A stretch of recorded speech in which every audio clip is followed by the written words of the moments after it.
நாம நல்ல எண்ணத்தோட ஒரு முடிவு எடுப்போம், ஆனா அதுவே சில சமயம் பெரிய பிரச்சனையில கொண்டு போய் விட்டுடும். யோசிச்சு பார்த்திருக்கீங்களா? முக்கியமா நாம ரொம்ப உணர்ச்சி வசப்பட்டிருக்கும் போது ஒரு முடிவெடுத்தா என்ன ஆகும்? வாங்க இத பத்தி வரலாற்றுல இருந்து ஒரு சுவாரஸ்யமான கதை மூலியமா தெரிஞ்சுக்கலாம். நம்மளோட உணர்ச்சிகள் எப்படி நம்ம முடிவுகளை தடமாற வைக்கும்னு இந்த கதை ரொம்ப அழகா சொல்லுது. வாங்க நம்ம இப்போ ஒரு 5 நூற்றாண்டுகளுக்கு முன்னாடி போவோம். தென்னிந்தியாவோட புகழ்பெற்ற விஜயநகர பேரரசுக்கு. ரொம்பவே செல்வச் செழிப்பா வீரமிக்க ஒரு காலகட்டம் அது. அங்கதான் நம்ம கதை ஆரம்பிக்குது. இந்த கதையில 2 முக்கியமான ஆட்கள் இருக்காங்க. ஒரு பக்கம் மாபெரும் வீரர், ரொம்ப அன்பானவருமான அரசர் கிருஷ்ணதேவராயர். ஆனா அவர் கொஞ்சம் உணர்ச்சி வசப்பட்டு முடிவெடுக்கிறவர். இன்னொரு பக்கம் அரசவையோட புத்திசாலி விகடகவி தெனாலிராமன். அவர் எதையுமே தர்க்கத்தோட யோசிக்கிறவர். இந்த 2 பேரோட குணமும் நேர் எதிரானது. அதுதான் இந்த கதையோட சுவாரஸ்யமே. இப்போ ஒரு பெரிய சோகமான சமயத்துல அரசரோட உணர்ச்சி பூர்வமான குணமும் தெனாலியோட தர்க்க ரீதியான சிந்தனையும் எப்படி ஒன்னோட ஒன்னு மோதுதுன்னு பார்க்கலாம். எல்லாம் வல்ல அரசரான கிருஷ்ணதேவராயர் ஒரு தனிப்பட்ட சோகத்துல இருக்காரு. அவரோட அம்மா ரொம்ப முடியாம மரணப்படுக்கையில இருக்கிறாங்க. இந்த ஒரு சோகமான நிகழ்வுல இருந்துதான் கதை நகருது. அரசரோட அம்மாவுக்கு ஒரே ஒரு சிம்பிளான கடைசி ஆசை இருந்துச்சு, ஒரு மாம்பழம் சாப்பிடணும். ஆனா பாருங்க, துரதிர்ஷ்டவசமா அந்த ஆசை நிறைவேறதுக்கு முன்னாடியே அவங்க இறந்து போயிடுறாங்க. இந்த சின்ன நிறைவேறாத ஆசைதான் ஒட்டுமொத்த பேரரசியும் ஒரு பெரிய பிரச்சனையில சிக்க வைக்க போகுது. தன் தாயோட ஆசைய நிறைவேற்ற முடியலையேங்கிற துக்கத்துல அரசர் ரொம்பவே உணர்ச்சி வசப்பட்டு ஒரு முடிவெடுக்கிறாரு. அது என்னன்னா, தன் தாயோட நினைவா பிராமணர்களுக்கு தங்க மாம்பழங்களா தானம் கொடுக்கறது. இந்த முடிவு நல்ல எண்ணத்தோடு தான் எடுக்கப்பட்டது. ஆனா அதோட விளைவு பேரழிவா இருந்துச்சு. ராஜ்யத்தோட கருவூல மொத்தமும் வேக வேகமா காலியாக ஆரம்பிச்சுது. பாத்தீங்களா, அரசரோட ஒரு உணர்ச்சி பூர்வமான முடிவு பேரரசோட நிதி நிலைமையை எப்படி ஆட்டம் காண வச்சிருச்சுன்னு. கருவூலம் இப்படி காலி ஆயிட்டு இருக்கிற நிலைமையில இந்த பிரச்சனைக்கு ஒரு தீர்வு வேணுமே. அப்போதான் நம்ம புத்திசாலி தெனாலிராமன் கதைக்குள்ள வராரு. ராமன் நேர போய் அரசர்கிட்ட சண்டை போடல.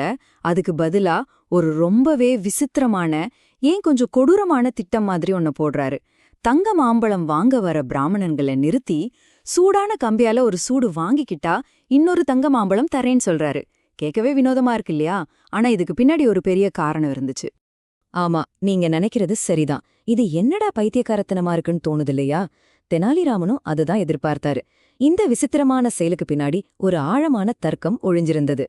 சரி, தெனாலியோட இந்த விசித்திரமான திட்டம் எப்படி அரசவை வரைக்கும் போச்சு? அரசருக்கு உண்மைய புரிய வச்ச அந்த முக்கியமான தருணம் எப்படி உருவாச்சுன்னு பாப்போமா? தெனாலி எதிர்பார்த்த மாதிரியே பிராமணர்களுக்கு ஒரே குழப்பம், அப்புறம் கோபம். அவங்க நேரா அரசர்கிட்ட போய், மகாராஜா, இந்த தெனாலிராமன் சூடு போட்டுக்கிட்டா 2 மாம்பழம் தரேன்னு சொல்லி எங்களை அவமானப்படுத்துறான் அப்படின்னு புகார் சொல்றாங்க. தெனாலியோட திட்டத்தோட உண்மையான நோக்கம் அரசருக்கு புரியல. அவருக்கு கோவம் தலைக்கேறுது. தன்னோட நல்ல எண்ணத்தை தெனாலி கிண்டல் பண்றான். இது தனக்கு நடந்த அவமானம்னு நினைக்கிறாரு. ஆனா அரசரோட இவ்வளவு கோபத்துக்கு முன்னாடியும் தெனாலிராமன் ரொம்ப அமைதியா நிக்கிறாரு. அப்புறம் தன்னோட செயலுக்கான காரணத்தை சொல்றாரு. அதுவும் ஒரு தாயோட நிறைவேறாத ஆசைய பத்தின கதைதான். தெனாலிராமன் அரசர்கிட்ட கேட்டார், மகாராஜா, என் அம்மாவை காப்பாத்த டாக்டர் சொன்ன மாதிரி சூடான கம்பியால சூடு போட வேண்டியிருந்தது. ஆனா அதை செய்யறதுக்குள்ள அவங்க இறந்துட்டாங்க. உங்க அம்மாவோட ஆசைய அவங்க இறந்தப்புறம் நீங்க நிறைவேற்ற முயற்சிக்கும்போது ஏன் அம்மாவோட ஆசைய நான் ஏன் நிறைவேற்ற முயற்சிக்க கூடாது? இங்க பாருங்க, அரசரோட உணர்ச்சியே அவருக்கு எதிரா ஒரு தர்க்க ரீதியான ஆயுதமா தெனாலி பயன்படுத்துறாரு. அந்த ஒரு நொடியில அரசருக்கு உண்மை புரிஞ்சது. தன்னோட துக்கம் தன்னோட பகுத்தறிவே மறைச்சிருச்சு. அதனால ராஜ்யத்தையே ஆபத்துல தள்ளுற ஒரு அவசர முடிவை எடுத்துட்டோன்னு அவர் உணர்ந்தாரு. சரி, இந்த கதையிலிருந்து நாம கத்துக்க வேண்டிய முக்கியமான பாடம் என்ன? பொறுமையோட சக்தி பத்தி இது நமக்கு என்ன சொல்லுது? அவசர முடிவுனா என்னங்கிறதுக்கு இந்த கதை ஒரு சரியான உதாரணம். நாம ரொம்ப உணர்ச்சி வசப்பட்டிருக்கும்போது பின்விளைவுகளை பத்தி கொஞ்சம் கூட யோசிக்காம டக்குன்னு எடுக்கிற முடிவுகள் எவ்வளவு ஆபத்தானதுன்னு இது காட்டுது. அப்போ இதுல இருந்து நம்ம என்ன கத்துக்கணும்? முதல்ல, நம்ம உணர்ச்சிகள் அதிகமா இருக்கும்போது நம்ம பகுத்தறிவு வேலை செய்யாது. 2வது, அவசரமா எடுக்கிற முடிவுகள் ரொம்ப மோசமான விளைவுகளை உருவாக்கும். அதனால உணர்ச்சியையும் தர்க்கத்தையும் சமநிலைப்படுத்துறதும், தேவைப்பட்டா மத்தவங்க கிட்ட ஆலோசனை கேட்கறதும் ரொம்ப ரொம்ப முக்கியம். இறுதியா நாம நம்மகிட்டயே கேட்டுக்க வேண்டிய ஒரு கேள்வி இதுதான். நம்ம வாழ்க்கையில உணர்ச்சிகளோட வேகத்துல நாம எடுத்த தங்க மாம்பழ முடிவுகள் என்னென்ன? அப்படிப்பட்ட தவறுகளை தவிர்க்க தெனாலிராமனோட நிதானத்தையும் தர்க்க ரீதியான சிந்தனையையும் நாம எப்படி பயன்படுத்திக்கலாம்? கொஞ்சம் யோசிச்சு பாருங்க.